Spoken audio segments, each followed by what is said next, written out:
రక్షకులే భక్షకులయ్యారా? అధికారుల కనుసన్నల్లోనే విలువైన కలప స్మగ్లర్ల పాలవుతోందా?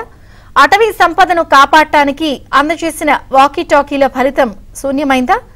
మహబూబాబాద్ జిల్లాలో టేకు కలప స్మగ్లర్లు రెచ్చిపోతున్నా అధికారులు మొద్దు నిద్ర ఎందుకు వీట్టలేదు?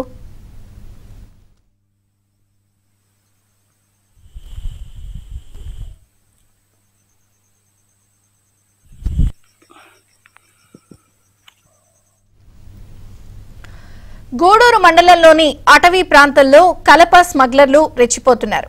గొడ్డలతో కలప టేకు చెట్లను నరికేస్తున్నారు.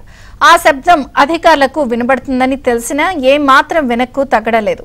అధునాతనమైన ఆయుధాలతో చెట్లను నరికి పట్టణ ప్రాంతాల్లో అమ్మి సొమ్ము చేసుకుంటున్నారు.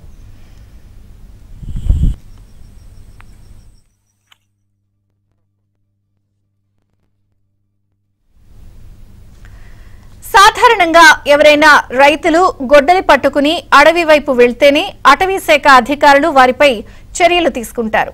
అటువంటిది ఈ టేకు వనంలో 70 భారీ వృక్షాలను స్మగ్లర్లు యంత్రాల సహాయంతో నరికేస్తుంటే అధికారులకు వినిపించడం లేదా అని స్థానికులు మండిపడుతున్నారు. అధికారులు స్మగ్లర్లకు సహకరించడం వల్లే ఈ విలువైన టేకు కలప వృక్షాలు మాయమవుతున్నాయని ఆగ్రహం వ్యక్తం చేస్తున్నారు. అడవులను అంతం చేస్తున్న వారిని గుర్తించి అధికారులు వారిపై కఠిన చర్యలు తీసుకోవాలని డిమాండ్ చేస్తున్నారు.